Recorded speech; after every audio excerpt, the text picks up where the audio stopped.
been about 1.5 years now since a woodworking accident took one of my fingers. Multiple surgeries later, a new knuckle. It doesn't move as much as it used to, and its knuckle is a lot bigger than other knuckles. It's quite swollen. It doesn't even close all the way, but it's there. It's taken a long time to get back to training, to get started again. Right before it happened, things were moving at such a great pace. All of the training happening was at like its peak. Any catastrophic injury comes with a need for recovery and generally a long one. And the difficulty with recovery is it takes time, and during that time, you go from feeling good about things to feeling worse about things to feeling better about things to wondering if you even made the right decision. And in that time, you've got to reconcile your head, your mind, your brain, what it thinks and what it remembers and what you think is important and what you thought was important. You go through a lot of emotions, you go through a lot of things, but with something like this, you lose a lot of strength. Grip strength went to 0. Like, when you think 0, you're not thinking 0. Like 0, it was amazing. Losing mobility, between mobility and strength, there's so many things you can't do. Being a martial artist that primarily focuses on percussive arts, karate in particular, it's easy to lose ability when you can't use that hand in a percussive way anymore, and especially when there's a fear of damaging it, re-injuring it, causing more issues. So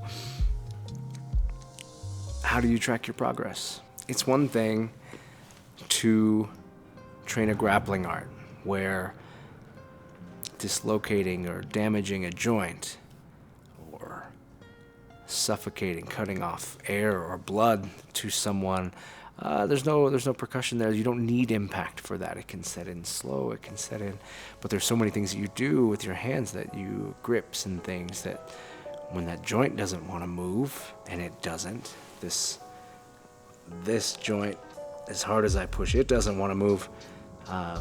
This becomes a big long lever. You gotta grab material, grab a gi, grab something to do chokes or grips or throws or whatever, and you can't, because as soon as you do, your head is going, man, this is a terrible idea. I shouldn't do this. I shouldn't be doing this. So how do you track progress? How do you know that you're getting better? Well, that's when the PowerKube comes in. I've trained for years on things like a Makiwara and heavy bags, and obviously with partners and hitting, and percussive energy, percussive force is something that you take by feel. I hit harder. I think I hit harder. They say they felt it more, that one was worse than something else. I can move the Makiwara further. My foundation is stronger. All of these things, but they're all based on feelings. And when you're recovering from an injury, where do feelings lie? They lie in places of mystery. I feel better today. Well, do I feel better today because I'm doing better? Or do I feel better today because I'm just having a better day? When I feel worse, is it because I'm doing worse? Or is it because I'm just not having a good day? Mentally, I'm not feeling good about it. Other things don't feel as good. So the PowerKube is something I've been interested in for a long time.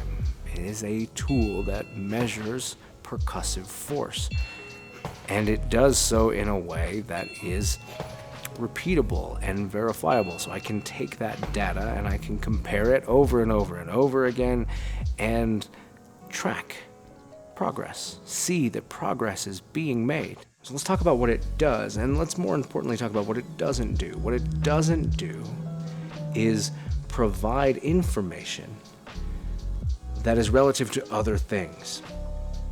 It can, I suppose, but there's so many variables. And if you want any level of accuracy, variables are the enemy. So where does it do the best? What it does the best is it lets you track yourself against yourself. It lets you take movements that you do and track them against that same movement. That's when its power shines. To be able to take a particular punch. A linear punch is going to strike differently than a circular punch. Any punch is going to have a different impact power than a kick or a knee.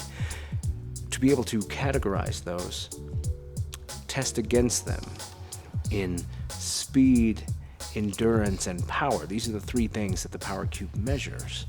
And then be able to compare that over time. Well, this is how I can measure my recovery. I'm so incredibly excited to do it. I've looked at the PowerKube for so long, and yeah, never got around to it. They are kind of expensive. When you think about what they do and how you use them and the amount of abuse they have to take, they're really not. And I say that as a person who spent his own money buying it. I am talking to PowerKube. I do want to explore and help collaborate on improvements in the future of PowerKube and where it can go, and I hope to be a part of that. There's other people on the internet. Hamish is a big one that is doing some really cool stuff with the PowerKube. I'll link him down below so you can go check out some of his videos, doing some really cool stuff with 3D modeling and everything to really track and measure performance. Well, that's excellent coming from a person who seems to have great skill and a great physical athletic body. So my take will be a little bit different. My take is going to be on my recovery. I'll be using it with my students. I'll be using it with other people in the community that want to be able to test and confirm their performance, to increase their performance. And that's an incredible tool. I think it's going to be such an amazing thing to add to the toolbox. But for me, it's about measuring my recovery. Am I getting better? When I'm having a day that I'm not feeling good about my progress, can I measure and see that, yes, there is in fact progress? If I'm doing too much and I'm feeling fatigued, do I see that progress drop? So when I had an opportunity to pick up a PowerKube, Sam over at PowerKube reached out and said, hey, we've got some stuff going on. We've got some sales or what have you. Do you want to jump in on this? And because as a school, I'd already reached out before, and this time I was able to say yes, and I'm very excited to pursue it. And now that I have one, it's mounted on the wall. We're talking about, they've got other mounting mechanisms that let you change angles, hit downward, hit upward, easily change elevation. Let me tell you, it is worth it to consider those things. The PowerKube does force. That's what it does, and it also helps train you for alignment and other attributes that you need to do in order to perform well. Because in order to leverage the tool well, you have to also understand how the tool works and then maximize your ability. And they've put so much thought into this. So let's do it. Let's spend time with the PowerKube. Let's look at how this affects my recovery, how my recovery can be tracked with this. The only thing that would be better is if I actually had it before, and I could compare before and after. Looking at these numbers now doesn't let me know how far away I am from where I was, and doesn't exactly tell me where I want to be, but it does let me measure improvement, and that's what we'll spend time doing.